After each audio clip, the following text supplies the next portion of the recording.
तेव्हा माझ्या घरी आमच्या एका शिक्षकांनी त्यावेळेस पत्र पाठवलं होतं. कायम म्हणजे असे म्हणजे मी एकदा तर असं की मी पॅरागॉनचं चप्पल घालून सुद्धा कॉलेजात एंट्री मारणार. एक अशी वेळ होती की आम्हाला हॉस्टेलमधून काढलं होतं असा विद्यार्थी होता. कारण की सगळ्यात पोरगे 10-12 पोरगे तिकडे विहिरीमध्ये असे पोहायचे व्हायचे आणि त्याच्यानंतर मग असं झालं की मग ते मला हे केलेलं की तर मग आम्ही ते मिळून म्हणजे 4-5 जण पोरगेने मिळून त्याच्यातला एक गच रात्रभर बसून तोडला होता आणि मी अक्षरशः तिकडे भांडून आलो.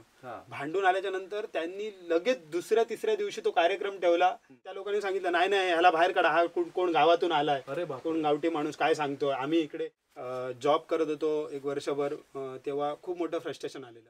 नमस्कार मित्रांनो, मी मनीष सावंत आणि आज खूप दिवसानंतर ह्या माझ्या चॅनलवर व्हिडिओ अपलोड करतोय आणि एक कुठच्या स्पेशल गेस्ट सोबत आपण ही व्हिडिओ जी आहे ती सुरुवात करावी असं वाटत होतं. तुमच्यासाठी हा स्पेशलच आहे, कोकणी रान माणूस. पण माझ्यासोबत हा खूप वर्षापासून आज आपण मित्र आहोत आणि एक अनकट चर्चा तुमच्यासाठी ह्याच्यासोबत आणावी असं मला खूप दिवसांपासून वाटत होतं. तर आज ती वेळ आली आणि आज माझ्यासोबत आहे प्रसाद, कोकणी रान माणूस. म्हणजे माझ्यासाठी तो भाऊ आहे. आम्ही त्याला सर्व मित्र जे आहेत ते भाऊ म्हणून बोलतो आणि त्याला हाक मारतो. तर ह्याच्याविषयी आज आपण बोलणार आहोत. तर भाऊ, चॅनलमध्ये तुझं खूप स्वागत पहिल्यांदा. आणि तुझ्या बालपणापासून आपण सुरुवात करूया. तुझं बालपण कोकणातलं कुठे गेलं आणि कसं गेलं हे आपल्याला सांग. खरं तर बालपण माझ्या बाबांची वायरमनची नोकरी असल्यामुळे वेगवेगळ्या भागात माझी शाळा झाली. बरोबर. पहिलीत मी मांगेलीत होतो. मांगेली जो की आत्ता लोक हिल स्टेशन धबधबे फिरायला जातात, पण तो एक पूर्णपणे नॅचरल असं तेव्हा एन्व्हायरमेंट. मांगेलीत काय धबधबे वगैरे पर्यटन कायच नव्हतं. तिथे बालपण गेलं. त्याच्यानंतर माझं पुढचं शिक्षण माझा आत्ता जो सांगेली गाव आहे जिकडे माझं आता घर आहे, तिथे मी 8वी पर्यंत शिकलो. पुन्हा 9वी 10वीला भेडशीच्या हायस्कूलला आलो. तर अशा 3 ठिकाणी माझी शाळा झाली. पप्पांची बदली जशी जशी व्हायची होत होती तशी वेगवेगळ्या ठिकाणी शाळा व्हायची. आणि पहिल्यापासूनच माझा शालेय अभ्यासक्रमात म्हणजे मी पुढे होतो. हो, आम्ही बघत झालो. म्हणजे भाषणात वगैरे तू कायम पुढे आणि 1 नंबर पटकवायचा आणि शालेय शिक्षणात पण चांगल्या प्रथम श्रेणी तू हे करायचं. शिक्षक वगैरे सगळे म्हणजे पहिल्याच बेंचवर बसणारे विद्यार्थी होतो. त्यामुळे शिक्षक सगळे असे आवडीचा विद्यार्थी होतो सगळ्यांच्या. अगदी मी जेव्हा 8वीतून शाळा सोडून म्हणजे ती सांगेलीची शाळा सोडून भेडशीला आलो होतो, तेव्हा माझ्या घरी आमच्या एका शिक्षकांनी त्यावेळेस पत्र पाठवलं होतं की प्रसाद आमच्या शाळेत नाहीये, म्हणजे वर्गात प्रसाद नाहीये तर शिकवायला ती मजाच येत नाही. कारण तो एक असा कायम ऐकणारा, त्यामुळे ती एक आठवण होती. आणि नंतर मी जसा 9वी 10वीला भेडशी शाळेत एकदम नवीन होतो आणि भेडशीच्या शाळेत गेल्यानंतर म्हणजे माझं एक होतं की मी पहिल्यापासून जे काही करणार ते मन लावून आणि म्हणजे त्याच्यात नंबरच काढायचा ह्याच उद्देशाने करायचं, नाही तर करायचं नाही, इंटरेस्टच घ्यायचं नाही. म्हणजे हुशार आणि ब्राईट विद्यार्थी अशी ओळख झालेली होती. मग 10वी भेडशीला झाली. 9वी 10वी भेडशीला झाली. मग 10वीत किती काय तुला? 10वीत मी माझ्या भेडशी हायस्कूलचा पहिला नंबर. अजूनही तू गेलास तर तो जो फलक असतो आमच्या भेडशी हायस्कूलची स्थापना साधारण 50 वर्षापूर्वी शाळेची स्थापना झाली. सुवर्ण महोत्सव झालाय शाळेचा. तर प्रत्येक वर्षाला जो 10वीत शाळेचा मानदंड मध्ये तिथेही 2010च्या तिथे एवढा मी म्हणजे हुशार होतो. म्हणजे अकॅडमिकली हुशार म्हणेन मी. म्हणजे आत्ताच्या दृष्टीने मी काहीच हुशार नव्हतो. म्हणजे जी आम्ही रानमाणूस म्हणतो त्या लोकांच्या दृष्टीने तेव्हा आपली एवढे काय डोक्यात नाही आलं होतं. पण 10वी नंतर तू मग कुठच्या साईडला किंवा कॉलेजला कसं म्हणजे डिसाईड कसं केलं की ह्या साईडला मला म्हणजे प्रवेश घ्यायचा आहे? कसं होतं, 9वी 10वीत चांगले मार्क्स होते. त्यातल्या त्यात मी पुस्तकी किडाच होतो एक प्रकारचा. आणि प्रत्येक जण आता पण जर आपण बघितलं ना तर पुस्तकी किड्याशिवाय जास्त काय शालेय शिक्षणात हे नाही, उपक्रम तसे राबवले जात नाही. म्हणजे आपल्याला फक्त म्हणजे कसं 1 नंबर काढायचा आहे, कसं पुढे यायचं आहे. आणि सायन्स एक म्हणजे पर्टिक्युलर म्हणजे तिकडे गेल्यावर म्हणजे मुलगा चांगला सायन्स घेतलं की चांगला असं आतापर्यंत. बरोबर. त्याच्यामुळे मी 10वी नंतर म्हटलं सायन्स कडे ऍडमिशन घ्यायचं. म्हणून मग मी 11वी 12वीला आता त्यावेळेस SPK कॉलेजची एक वेगळी ओळख होती. कारण SPK मध्ये तेव्हा प्रियोळकर सर आणि गणिताला आम्हाला तेव्हा देसाई म्हणून सर होते. तर ते त्या काळात म्हणजे तेव्हा एक चांगले शिक्षक मानले जायचे. त्यामुळे आम्ही SPK मध्ये ऍडमिशन घेतलं. हम्म. पण तो एक चेंज होता की अगदी आम्ही गावठी पोरगे, बरोबर. आम्ही तरी हुशार असलो पुस्तकी, तरी आम्हाला काही शहरी ज्ञान नव्हतं. येस. म्हणजे त्याच्यामुळे आम्ही कायम म्हणजे असे म्हणजे मी एकदा तर असं की मी पॅरागॉनचं चप्पल घालून सुद्धा कॉलेजात एंट्री मारणार पोरग होतं. येस. म्हणजे एकदम पॉशच गेलं पाहिजे असं काय ना, हे आम्ही काय 39 रुपये तिकीट होता भेडशी ते सावंतवाडी. आता किती नाही मी तिकीट आम्ही हॉस्टेलला होतो, मराठा हॉस्टेल. तिथले तर किस्से एकदम भयंकर होते. म्हणजे मला हॉस्टेल म्हटलं की मस्ती मजा. म्हणजे एक अशी वेळ होती की आम्हाला हॉस्टेलमधून काढलं होतं असा विद्यार्थी होता. कारण खूप म्हणजे टिंगल टवळ्या करणे. हॉस्टेल म्हटलं की तर सगळं खूप वेगवेगळ्या प्रकारची हॉस्टेलमध्ये मजा केलेली आहे. म्हणजे उदाहरण म्हणजे सांगतो, एकदा आमच्या हॉस्टेलमध्ये विहीर होती ना, ती दरवर्षी पावसाळ्यात विहीर भरायची काठोकाठ अशी. आणि तेव्हा ना कसं होतं की पावसाळा इतका पाऊस पडायचा ना की भरायची, गरम पाण्याशिवाय ना आंघोळ करायला व्हायची ना. आम्ही कोकणात ना कोकणात कसं आहे की न्हाणी असतात आणि ते आपण कसं हांडो ठेवून गरम पाणी करून नावतो. हॉस्टेलमध्ये गरम पाण्याची सोय नाही, थंड. मग काय करायचा, तर त्या विहिरीतच डायरेक्ट पोहायला म्हणून उडी मारायचो. आणि ते मी माझं बघून मग बाकीचे पोरगे करायला लागले. आणि मग ते असं झालं की सगळ्यात पोरगे 10-12 पोरगे तिकडे विहिरीमध्ये असे पोहायचे व्हायचे. आणि त्याच्यानंतर मग असं झालं की मग ते मला हे केलेलं की तू चुकीचं हे करत, असे गोष्टी असायच्या. एकदा तर असं केलेलं की आम्हाला सावंतवाडीत तेव्हा महोत्सव असायचा. हॉस्टेलमध्ये कसं व्हायचं की 9 वाजता ना हॉस्टेलचे सगळे दरवाजे बंद. हॉस्टेल असं आमचं राजांगण टाईप होतं, म्हणजे सगळ्या बाजूने खोल्या आणि मध्ये तर एक गेट बंद झाला ना की ते आम्ही अडकून पडलो आतमध्ये. तेव्हा आम्ही तुरुंग म्हणजे कंटिन्यू आम्ही 10 तास तेव्हा 12वी सायन्सचा अभ्यास करायचो. आणि मग नंतर काय केलं, आम्ही 10 वाजल्यानंतर ना, आम्ही तो महोत्सव होता ना, तर मी काय केलेलं की एक मोठी हॉस्टेलची खिडकी होती, त्याला गज होते. तर मग आम्ही ते मिळून म्हणजे 4-5 जण पोरगेने मिळून त्याच्यातला एक गज रात्रभर बसून तोडला होता. आणि आम्ही तो एक छुपा मार्ग केला होता बाहेर. हॉस्टेलमधून कोणालाही जर बाहेर जायचं असेल तर तो आधी माझ्या रूम मध्ये यायचा. माझ्या रूम मध्ये आल्याच्या नंतर मग त्याने आमच्या परवानगीने आतमध्ये जायचं. मग ह्याचा फायदा हा व्हायचा की मग कोणी रात्रीचा आडसारा काढू द्यायचा. हॉस्टेलच्या बाजूला भरपूर नारळाची झाडं होती, तर तो रात्रीचा एक आमच्याकडे चढणारा होता, एक चंद्र म्हणून नाव होतं त्याचं. तो वर चढायचा. 10-12 नारळ काढ पहिले आधी आमच्या रूम मध्ये नारळ यायचे. मग ते आम्ही जेव्हा अभ्यास करायचो रात्री उशिरापर्यंत नारळ फोडून त्याच्यात खोबरं खायचो, शाळी खायचो. असं म्हणजे एक ब्राईट स्टुडंट अशीच ओळख न करता म्हणजे मस्ती मस्ती खूप केली. आणि ती हॉस्टेल लाईफ मुळे ना असं म्हणजे माणसांमध्ये इंटरॅक्ट होण्याची जी हे मिळालेली हॉस्टेलमध्ये. नाहीतर वेगवेगळीकडून मुलं तिकडे एकत्र यायची आणि त्यांच्यासोबत पहिली अशी होती की पुस्तकी किडे होते, कोणी आमचा पेन जरी घेऊन गेला ना तरी आम्हाला राग यायचा, परत माझा पेन आणून दे म्हणून. नंतर अशी म्हणजे हॉस्टेलमध्ये असं हे झालं, सर्कल वाढलं, मित्र जास्त आले, कॅज्युअल झाल्या, नॉर्मल झाल्या. मग 12वी मी एक किस्सा तुझा असाही ऐकलेला की काहीतरी तुला फी भरायची होती आणि तुझ्याकडे फी नाही होती आणि तेव्हाच काहीतरी भाषणाचं कॉम्पिटिशन लागलेलं, तर तू तिकडे जाऊन काहीतरी नंबर पटकावला आणि तू फी भरलीस. हो, ती स्टोरी अशी होती की 12वी मध्ये आम्ही होतो ना, तर कसं असायचं की हॉस्टेलमध्ये आम्ही ना जेवण हॉस्टेलचं एकदम खाऊन व्हायचं, रोज वांग्याची भाजी. आणि हॉस्टेलमध्ये मेन म्हणजे आम्ही म्हणजे सगळेच कोकणातले तेव्हा ते, आणि मासे घरी माशांसाठी आम्ही तडफडायचो अक्षरशः. मासे हॉस्टेलमध्ये कधीच नसायचे. मग आम्ही ना ते एक 5 रुपयाला पेडुवा मासो खावायचो तेव्हा, भाजलेला पेडुवा मासा. बांगडे खायचे तेव्हा ऐपत नव्हते, तर पेडुवे मासे आम्ही 5-5 रुपये जमा करून आणायचो. आणि तेव्हा आम्ही काय करायचो की सगळेजण मिळून 5-5 रुपये माझ्याकडे द्यायचे, ते मी घेऊन जायचो. आणि सगळ्यांना मग तो काय करायचा माणूस, 5-5 रुपये सगळ्यांचे झाले ना का 50 माशावरती 10 मासे फ्री द्यायचे. ते फ्री माझे ते 50 लोकांचे माझे 5-5 रुपयाचे देत, असं करून तेव्हा ते हे करायचो. आणि मग त्यामुळे काय झालेलं की ते एक चट लागली की बाहेरच्या खाण्याची चट लागली, तर त्यामुळे आम्हाला ते पैसे लागायचे मग खिशात, हॉस्टेलच्या फी व्यतिरिक्त पैसे. मग तेव्हा मग मी काय करायचो, म्हटलं आता हे पैसे मिळवण्याचं माध्यम काय, तर आपण काय चोरी मारी नाही करत. तर मग आपल्या असं लक्षात आलं की म्हटलं आपल्याकडे बोलण्याचं स्किल, भाषणाची स्किल जबरदस्त होती. त्यामुळे जेवढ्या काय वक्तृत्वाच्या स्पर्धा लागायच्या ना तेवढ्यामध्ये मी भाग घ्यायचो. आणि मी असा एकदम आताही पेक्षा खूप एकदम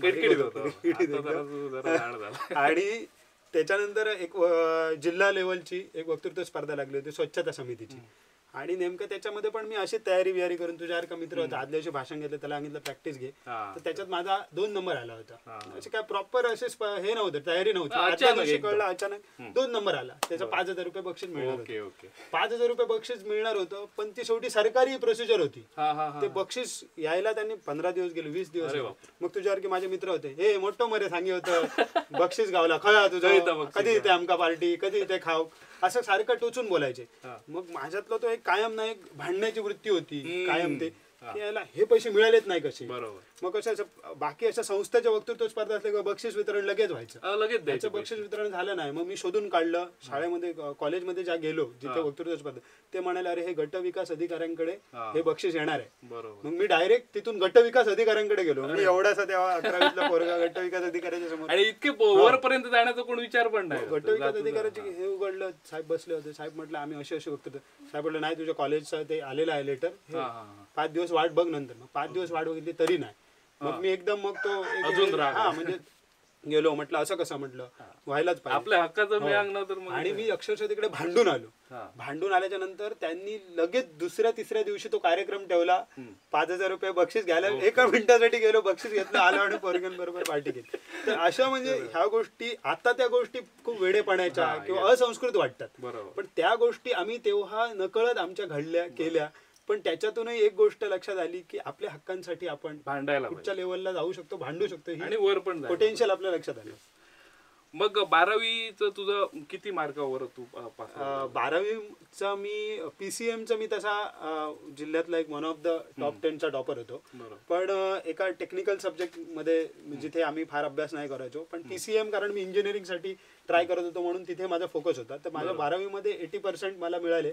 हा नाही ओव्हरऑल आणि PCMचा अराउंड 90%च्या वरती मार्क्स होते.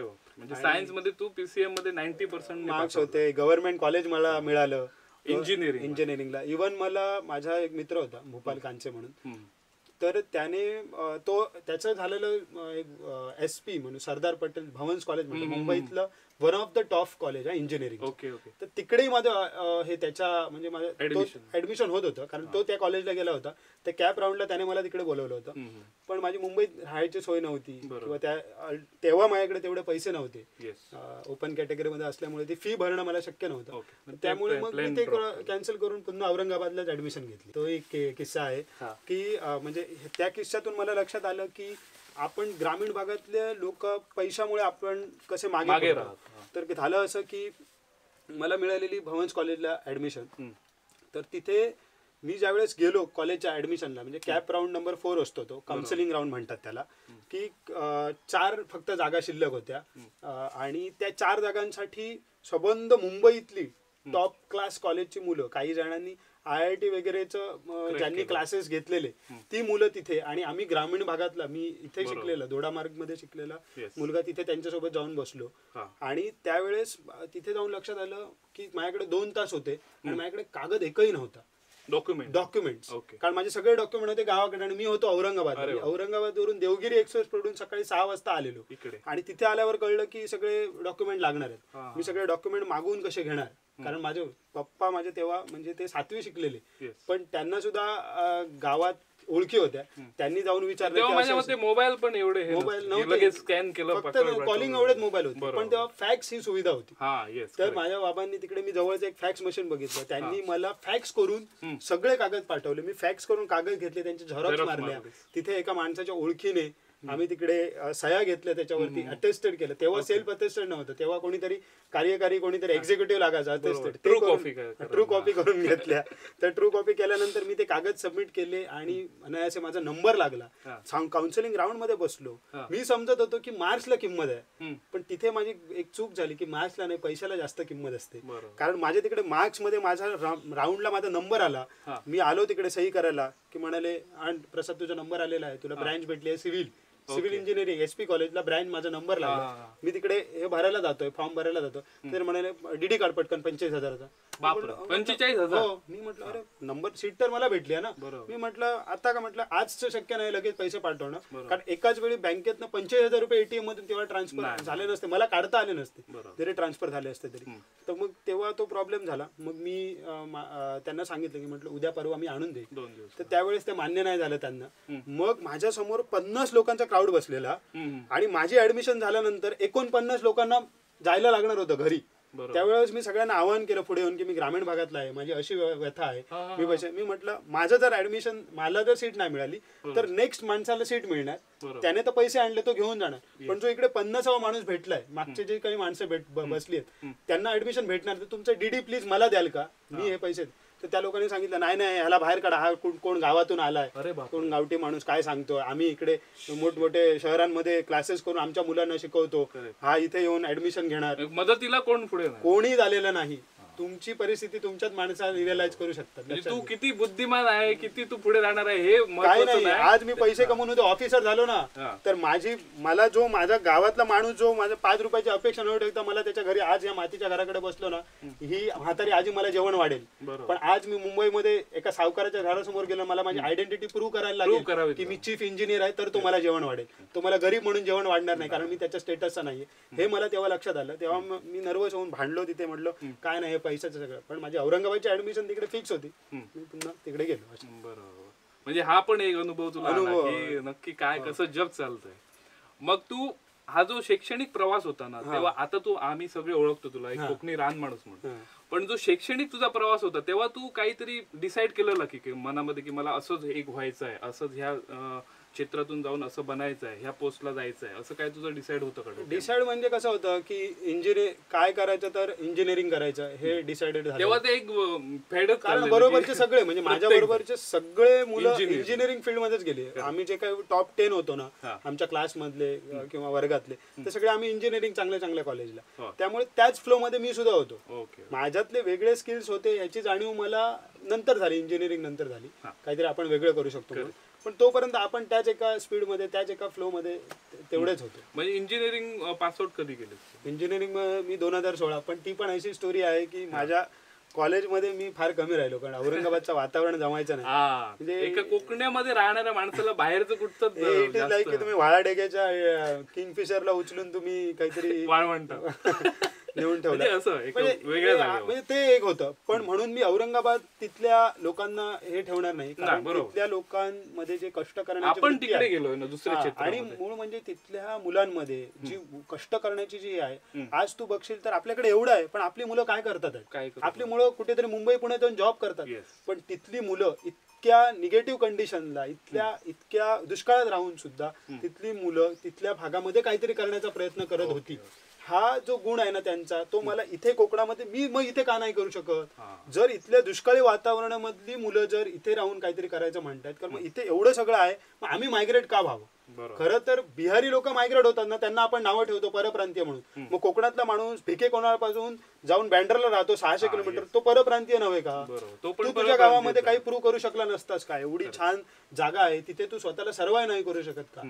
आज मुंबईमध्ये भिकाऱ्यांची संख्या आहे, पण कोकणात एक तरी भिकारी आहे का? म्हणजे हा सगळा आपला मनाचा खेळ आहे, श्रीमंती वगैरे. आपण इथे श्रीमंतच आहोत. म्हणजे हा कोकणी रान माणूसचा कन्सेप्ट किंवा आपण कोकणात काहीतरी करू शकतो हे तुझ्या डोक्यामध्ये तिकडे राहिला तेव्हा आठवलं की कसं? नाही, असं नाही झालं. खूप लाईफ मध्ये वेगवेगळे वळणं येत गेली, टर्निंग पॉईंट येत गेले. जॉब करत होतो 1 वर्षभर, तेव्हा खूप मोठं फ्रस्ट्रेशन आलेलं, कारण एक ट्रान्झिशन पिरियड होता. 4 वर्ष इंजिनिअरिंगचा, मी इंजिनिअरिंग कधी सिरियसच घेतलं नव्हतं. आणि दुसरी गोष्ट अशी की इंजिनिअरिंग पलीकडे दुसरं काही मला माहीतच नव्हतं, कारण स्किल्सच दुसरे काही नव्हते. एखाद्या तुम्ही IITच्या मुलाला तुम्ही जर दुसऱ्याच एखाद्या कुठल्या फील्डमध्ये टाकलात तर त्याला IIT सोडून काय माहित नसणार. पण एखाद्या शेतकऱ्याच्या मुलाला तुम्ही कुठेही टाका, तो स्वतः कुठेही जाऊन शेती करण्याची त्याच्याकडे वृत्ती असेल. तेवढेही गुण माझ्यामध्ये नव्हते. तर मग ते फ्रस्ट्रेशन होतं. मध्ये अशा बऱ्याच गोष्टी होऊन गेल्या. आणि त्याच्यामध्ये एक गोव्यामध्ये राहिल्याच्या नंतर बऱ्याच गोष्टी, म्हणजे तिथे एकतर आजूबाजूला मुलं जी होती ती कशी आपल्याच बरोबरची मुलं होती, पण त्यांच्याबरोबर राहून बऱ्याच नको त्याही गोष्टी आपण एक्सपिरियन्स केल्या, शिकायला मिळाल्या. तर त्याच्यामुळे असं झालं की काय चाललोय आपण, कुठे चाललोय. म्हणजे असंच जर झालं तर आपण काय होणार आहोत, फार फार तर दारू पिणार, नशा करणार, एन्जॉयमेंट करणार, ह्या पलीकडे काही असेल का लाईफ. तर मग त्याच्यानंतर ठरवलं की मग हेच जर लाईफ असेल तर मग स्वतःला आजमावूया ना, आपलं गाणं काय स्वतःला कम्फर्ट झोन मध्ये बाहेर येऊन टाकून देऊया. डिग्री बिग्री सध्या बाहेर ठेवूया, देवाला पूजक लावूया म्हणतात ना, पुस्तका पूजक लावूया. म्हणजे हा तुझ्या डिसिजन लाईफ मधला माझ्या मते सगळ्यात मोठा टर्निंग पॉईंट असेल की एवढं तू शिकलास, एवढा ब्राईट स्टुडंट, आणि तू ते सगळं एज्युकेशन एकीकडे ठेवून ह्या मार्गावर तू चालला. म्हणजे कोकणामध्ये काहीतरी आपण आपलं असं चालू करावं. बरोबर. पण ह्याला मी कोणाला मोटिवेशनल स्पीक म्हणणार नाही, कारण प्रत्येकाची लाईफ जर्नी वेगळी आहे. No one can copy anyone's life. Tendulkar झाला कारण तेंडुलकरची लाईफस्टाईल तेंडुलकर सारखीच होती. मी जर असा विचार करतो आहे मला कमीत कमी पैसे कमवून सुद्धा राहता येईल, हॅपीनेस अनुभवता येईल, तर कदाचित हा माझ्या लाईफचा माझा पर्स्पेक्टिव्ह आहे. कदाचित तो दुसऱ्या कोणाला फीलही होणार नाही किंवा दुसऱ्या कोणाला मी तो व्यक्तही करणार नाही. पण आपण प्रत्येक माणसाला इंडिव्हिज्युअल म्हणून वेगळं समजलं पाहिजे. No one can copy anyone else. मनीषला कोणी कॉपी करू शकत नाही, प्रसादला कोणी कॉपी करू शकत नाही. आपल्याला बघणाऱ्यांना प्रत्येकाची इंडिव्हिज्युअल लाईफस्टाईल वेगळी आहे. आणि कोणी जर कोणाला कॉपी करायच्या नादात जर काहीतरी करायला गेला तर मग आज विश्वास नांगरे पाटलांचे व्हिडिओ बघून MPSC ला गेलेले कितीतरी मुलं परत फ्रस्ट्रेट होऊन गावी येतात. आणि खूप लोक जे आहेत ना आता, म्हणजे तू ऍज अ आता युट्यूबवर तू फेमस झालास, मग खूप लोक तुला ऍज अ युट्यूबर घेत आहेत. म्हणजे प्रसाद व्हिडिओ करतोय ना, तर आपण पण आता व्हिडिओ करून काहीतरी मोठे होऊ. त्यांना तू म्हणजे काय सांगशील, म्हणजे तू ऍक्च्युअल कुठच्या क्षेत्रात आहेस किंवा तू नक्की काय युट्यूबर म्हणून तुला प्रेझेंट करतोस की काय म्हणून तू स्वतःला? आता मनीष बघशील तर मी आता जे आपले 2 लाख सबस्क्रायबर आहे, मी जर डेली व्हिडिओ केला ना, मी तर बोलू शकतो, माहिती आहे आणि फिरतही असतो. गाडीत एक पेट्रोल टाकलं किंवा एक सायकल घेतली आणि अख्खा कोकणामध्ये रोज व्हिडिओ टाकला ना, तर मला वाटतं मी 2 लाख सबस्क्रायबरला रोज माझ्याकडे काही इन्कम येत राहील. आणि महिन्याभरात एक 70-80 हजार रुपये, म्हणजे जे कोणी युट्यूबर सुद्धा असतील त्यांनाही माहिती आहे की 2 लाख सबस्क्रायबर असल्यानंतर साधारण रोज व्हिडिओ केल्यानंतर किती लाखभर मिळतं, स्पॉन्सरशिप मिळतात, सगळ्या गोष्टी आहेत. पण हा आपल्या लाईफचा गोल कधीच नव्हता रे. म्हणजे आपण एका लेवलला अशा पोहोचलो होतो तिथे जाऊन आपण 80 हजाराची नोकरी मिळवू शकलो असतो. मग हे युट्यूब साठी आपण नाही केलं. आज मी आठवड्याला एक व्हिडिओ करतो, तोही माझ्या पर्यटन, माझ्या माणसांना प्रमोट करण्यासाठी. कधी आपण आजपर्यंत तू अजून प्रमोशनचे पैसे कोणाकडून घेतले नाही. एवढे तुला लोक बोलवतात की आमचं जरा प्रमोशन करून दे, तर तू फ्रीच केलंय, त्यांच्याकडून पैसे वगैरे घेतले नाही. पण युट्यूब हा तुझा मेन जो फोकस आहे तो कधीच नव्हता. कारण त्याच्यामुळे माझ्या माणसांना किंवा मी जी लाईफस्टाईल, कारण मला एक कम्युनिटीमध्ये मी बिलीव्ह करतो. आज संपली आहेत रे ती माणसं जी आमच्या गावामध्ये राहायचो. आपल्याला आपण आपली म्हणून आपण सगळे सारखेच होतो. माझं मातीचं घर, तुझं मातीचं घर, आपण सगळेजण मिळत.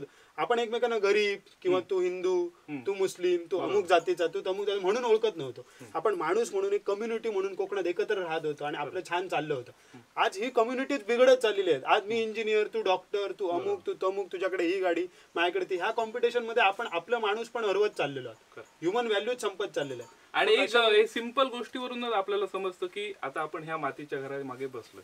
अशी मातीची घरं बघणं सुद्धा आता एक वेगळं, म्हणजे दिसत नाही. आणि प्रत्येक जण तोडत चाललंय. काय फील आहे तो. आता आपण इथे तासन तास बसू शकतो थंडगार, पत्रे घातलेल्या स्लॅबच्या घरात. आपण फॅन लावायला पाहिजे, AC लावायला पाहिजे. म्हणजे तुला नुसतं बसण्यासाठी सुद्धा तुझ्यावरती इलेक्ट्रिसिटी खर्च होते आहे. म्हणजे नुसतं बसायचं म्हणजे इथे आता मला 0 इन्व्हेस्टमेंट आहे माझ्या. नुसतं बसायचं म्हणजे कोकणामध्ये पैसे द्यायला लागत नाही. पण नुसतं मुंबईत बसायचं म्हणजे किंवा कुठच्याही सिटीमध्ये बसायचं म्हणजे AC चालू असतो. म्हणजे तू बसणं म्हणजे 500 रुपये आधी तुला काढून ठेवायला पाहिजे. आणि असंच चाललंय आता प्रत्येक. तर इंजिनिअरिंगची तुझी सगळी जर्नी बघितली, कसं तुझं युट्यूबवर तू टाकून तू स्वतःला प्रमोट केला आणि त्यासोबत आता तू इतरही कोकणातले मॉडेल्स वगैरे प्रयत्न करतोय प्रमोट करायचं. तर त्याच्याबद्दल जरा सांग की फ्युचर प्लॅनिंग आपली कुठच्या मार्गाने जाते. आता आपण काय केलं, तू बघितलं असेल की पहिलं तर म्हणजे या भागाला पर्यटनातून काही वेगळी ओळख नव्हतीच. म्हणजे सगळे जण मालवण, टारकर्ली किंवा समुद्रकिनारा, कलंगूट भागा एवढंच लोकांना माहिती होतं. पण ह्या मालवण आणि ह्या भागाच्या मध्ये एक असा भाग आहे जो आम्ही जगलो आणि जो प्युअर कोकण आहे. आणि ह्या भागाला मला असं डिस्ट्रॉय करायचं नाहीये पर्यटनाच्या नावाखाली सुद्धा. या कोकण, या हे देऊया ते देऊया. आणि पण मला असं वाटतं की मग पर्यटन हा एक चांगलाही वापर आपण करू शकतो की जर आपल्या घरी 4 चांगले पर्यटक आले जे आपल्याला जगण्यातून प्रतिष्ठा देण्याला कारणीभूत ठरतील, आणि त्यातून आपल्याला 4 पैसे मिळाले तर ही अशी मातीच्या घरात राहायला कोणाला नाही आवडणार ना. ह्या लोकांना रिअलायझेशन नाहीये, पण उद्या तर 4 माणसं इथे राहून जर राहायला लागली आणि त्याच्यातून काहीतरी मिळालं तर ह्या लोकांमध्ये, म्हणून मग ते एक मांगर एक जो आम्ही उभा केला बाळूदादाकडे. आता कसं झालंय की बाळूदादाकडच्या मांगराला एक चांगला रेपो मिळाला, एक चांगली प्रतिष्ठा मिळाली. हे कुठेतरी काम इतर लोकांपर्यंत घेऊन गेलो तर त्याला अर्थ आहे, नाहीतर एकच मांगर करून त्याचे एकाच शेतकऱ्याला 10 मांगर उभे करून देऊन उपयोग नाही. तर 10 शेतकऱ्यांचे 10 जीवनशैलीचे 10 मांगर उभे राहायला पाहिजे. याच्यासाठी आपण आता हा जो इनिशिएटिव्ह घेतलाय तो change, be the change maker, ज्यातून बरेच आता नवीन मांगर त्याच्यातून उभे राहते. बरोबर. आता साधारण एक 2-2.5 हजार लोक आता पहिल्या फेज मध्ये तरी कनेक्ट झालेत.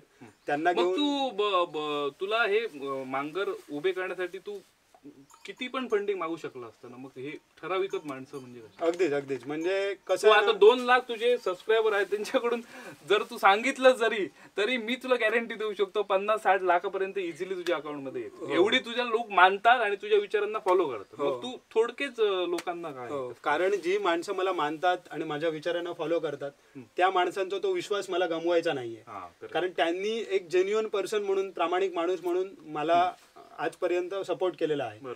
त्यांच्याकडे मी असा फंडिंग मागण्यापेक्षा जे जेन्युअनली त्याच्यातले काम करायला इच्छुक आहेत आणि ज्यांना फ्युचरमध्ये कोकणात, कारण मला असं नको की माझ्याकडे खूप पैसे हे घे तू काम कर, म्हणजे मला ती एक भीक कशी नको आहे, तर मला ती एक जेन्युइन मदत हवी. त्यांची पण मेंटॅलिटी तुझ्याबरोबर मॅच झाली. आणि मला 1 वर्ष 2 वर्ष जेव्हा हे मॉडेल्स उभे राहतील तेव्हा मला त्या लोकांना यातून काहीतरी द्यायचं सुद्धा आहे.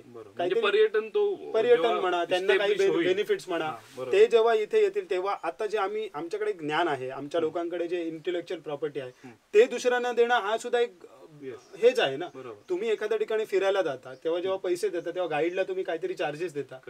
तर आमच्या कोकणातली जुनी माणसांकडे 50 वर्षाचं ज्ञान आहे, तर ते किती मोठे गाईड आहेत. त्यांच्यासोबत 1 तास स्पेंड करणं म्हणजे एक पुस्तक वाचण्यासारखं आहे. तर ते येऊन ते लोक करू शकतात, अनुभवू शकतात. तर त्यामुळे मला वाटतं आता हे सीमित राहू दे, त्यातून जे जेन्युइन लोक अजून वाटतील, जे जेन्युइनली ऍड करत निश्चितच जाऊ आणि ही कम्युनिटी आपली वाढत जाईल. कारण कुठलाही जो आपण शाश्वत बदल म्हणतो, सस्टेनेबल चेंज, त्याला वेळ लागतो. आपल्याला क्रांती करायची नाहीये. क्रांती ही अशी असते की ज्याच्यामधून त्याचे पटकन होते. क्रांती म्हणजे पटकन व्हिडिओ टाकले, व्हायरल झाला, पटकन झाला. पण नंतर पण नंतर त्या क्रांतीचे परिणाम असे हे नसतात.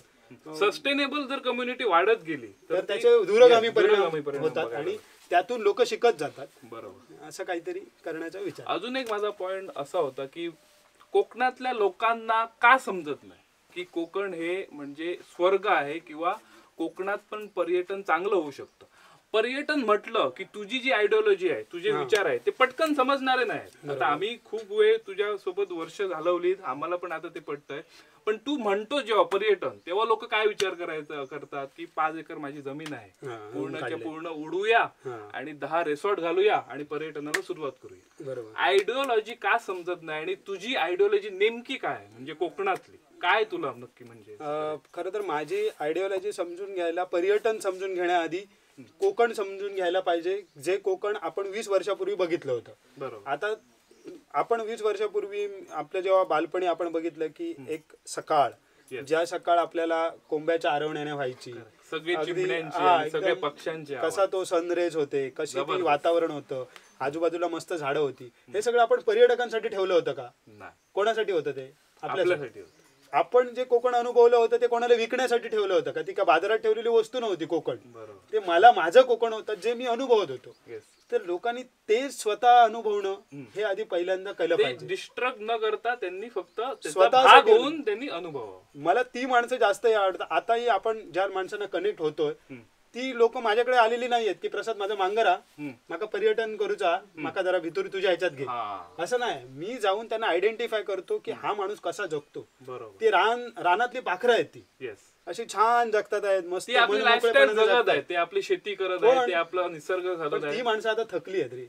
ती माणसं आता खूप कमी शिल्लक आहेत. ती माणसं आता कुठेतरी आता म्हणतात आता काय आता प्रसाद आता आम्ही संपलो की आमची पुढची पिढी हे नाही करणार. नाहीच करणार. त्यांना आपल्याला सपोर्ट द्यायचा हा. ती जर ती तशी राहिली नाही, तुम्ही ते जगताय हे काहीतरी वेगळं आहे, तुम्ही जगतायत ते, आणि त्याला आताच्या काळात महत्व आहे. पण आपल्याला त्यांना अशी जी काय थोडीफार माणसं शिल्लक आहेत, म्हणजे आता इथे बसलो नाही, ह्या घरातली सुद्धा माणसं तशीच आहेत ना, म्हणून त्यांनी आता हे घर राखलं. तर ह्या माणसांना कुठेतरी जर आपण आर्थिक सपोर्ट दिला, ह्यातून त्यांना 4 पैसे मिळवून दिले, आज जग म्हणतंय sustainable living, climate friendly lifestyle. आज आपण बघतोय की जगात सगळीकडे चाललेलं आहे की क्लायमेट चेंज होत आहे, आज पॅरिस करार होत आहेत, कार्बन इमिशन करू नका. आज सगळीकडे ऑर्गॅनिक प्रोडक्ट्स, नॅचरल, ह्या त्या गोष्टी नुसत्या फेमस होत चालल्या. आणि ह्या गोष्टी जर आम्ही ऑलरेडी जगतोय, ह्यालाच आपण पैशामध्ये जर लोकांना मांडायचा प्रयत्न केला, तर अशा घरामध्ये राहायचे जर आपण एक लोकांना खरी त्याची जाणीव करून दिली की अरे अशा घरात राहायचं म्हणजे 50,000 रुपयाचं रोजचं हे आहे. आणि तुझा माझा प्रत्येक वेळी हे बोलतो तेव्हा एक पॉईंट मला आठवतो की जे शेती करणारे आहेत त्यांना कॅपिटलिझम कसं हे करतं की तुम्ही शेती करू नका, हे तांदूळ आहेत, स्पेशली तांदूळ आहेत, पॉलिश तांदूळ आहेत, आणि तुम्हाला काय करतं की तुमचं लाईव्हलीहूड मुळात काढून घेतात. येस. आणि तुम्हाला प्रोडक्ट्स देतात. म्हणजे तुम्ही हळूहळू काय करतील, आता सध्या रेशनवर तांदूळ घेताय, हा किती वर्ष देतील ना, कोणीतरी शेती करतो म्हणून रेशनवर तांदूळ मिळतात. हे तांदूळ येतात कुठून, तर धरणं बांधून सध्या शेती चालू आहे. पण कोकणामध्ये धरणं बांधून कमर्शियली शेती करून तुम्हाला ते परत तांदूळ मिळतात. आणि आम्ही जी शेती करतो ही पावसावरती शेती करतोय, म्हणजे ती पण फ्री पाणी. म्हणजे पण शासन पण तुम्हाला काय सांगतो, तुम्ही शेती करताय ती नको करू, आम्ही तुम्हाला राईस वगैरे सगळं हे करून देऊ. मग शेतकरी काय म्हणताय, अरे राईस तर भेटतोय आपल्याला कुठून. त्यामुळे शेतकऱ्यांचं जे मेन जे फूड आहे शेती, ते संपत चाललंय. बरोबर. इव्हन आपली औषधी वनस्पती संपत चाललेल्या पूर्णपणे. तुम्ही काय करा, तुम्ही मेडिकल मध्ये जा, तुम्ही MBBS कडे म्हणजे कुठच्याही डॉक्टर कडे जाऊन असे हे करा. आणि हे रोग दिले कोणी, हे रोग दिले कोणी, ह्याच कॅपिटलिझमने दिलेले रोग आहेत. त्याच्यात औषध पण देत आहेत. 500 रुपयाची बॉटल तुला गोळ्या घ्याव्या लागतील, हे घ्यावं. फवारण्या करतोय आपण चांगले प्रोडक्ट यावे म्हणून, त्याच्या शेवटी आपणच खातो. त्याच्या आपल्या आज आपल्या पूर्वी आपले लोक 90-100 वर्ष धड टाकत राहायचे, जगायचे, सगळं ऑर्गॅनिक नॅचरल फूड खायचे. आज आपल्या ताट्यांना औषधं पण नाही लागायची आणि ते कुठच्या मोठ्या मोठ्या हॉस्पिटलमध्ये जायचे. आपली पारंपरिक शेती करून जे आपले ऑर्गॅनिक आहेत तेच खायचे. आज आपल्याकडे असं झालंय की चढणीचे मासे मिळणं कमी झालंय आपल्याकडे. म्हणजे आता आपल्याकडे लोकांची मासेमारी, पारंपरिक मासेमारी संपत चाललेली आहे, शेती संपत चाललेली आहे, आणि हळूहळू ही मातीची घरं पण संपत जातील. म्हणजे पूर्णपणे तुम्ही बाहेरच्या सिस्टीमवर डिपेंड राहिला. आता ह्या गावामध्ये चिरा मिळतो का, आपण म्हणतो कोकणात चिरेबंदी घरं, चूक आहे. दोडामार तालुक्यात चिरेबंदी घरं नाही आहेत. दोडामार तालुक्यात मातीची घरं जास्त होती. चिरा कुठून येतो, मालवणवरून येतो. म्हणजे तुमच्याकडे असलेले रिसोर्सेस जर तुम्ही वापरत असाल तर तुम्ही खरे शेतकरी किंवा तुम्ही खरे तिथले आहात माणसं. मालवण तर चिरावणं फायदा कोणाला, ते चिरे खाणीवाल्याला होणार आहे. म्हणजे शेवटी अल्टिमेटली ह्या घराची व्हॅल्यू आहे 500 वर्ष. हे घराला काय होणार नाही, काहीच नाही होणार. पण चिरेबंदी घरं मला 500 वर्ष जुनं, चिरेबंदी सोड, चिरेबंदी राहील पण 500 वर्ष जुना मला सिमेंटचं कॉन्क्रीटचं घर दाखव. आणि स्लॅबची घर 2 वर्षात पाणी बिल्डिंग मुंबईमध्ये पडतात. तर याला कुठेतरी यातून मार्ग येईल. करेक्ट. तर मित्रांनो, अशी होती प्रसाद सोबत एक मनसोक्त अनकड अशी चर्चा. तर काही विचार तुम्हाला समजलेच असतील आणि फ्युचर प्लॅनिंग पण आपल्या कोकणी रानमाणूस थ्रू आपण काय करतो हे पण तुम्हाला थोडीफार आयडिया आली असेल. याच्यासाठी तुम्हाला जास्त माहिती हवी असेल तर तुम्ही ह्याच्या चॅनलला परत एकदा व्हिजिट करून बघू शकता. तर असेच व्हिडिओ आपण घेऊन येत राहणार आहोत. धन्यवाद प्रसाद, एवढा वेळ काढून तू माझ्यासोबत बोलला. शुभेच्छा. मनीष गेली 4-5 वर्ष आमच्या टीम सोबत जोडला गेलाय.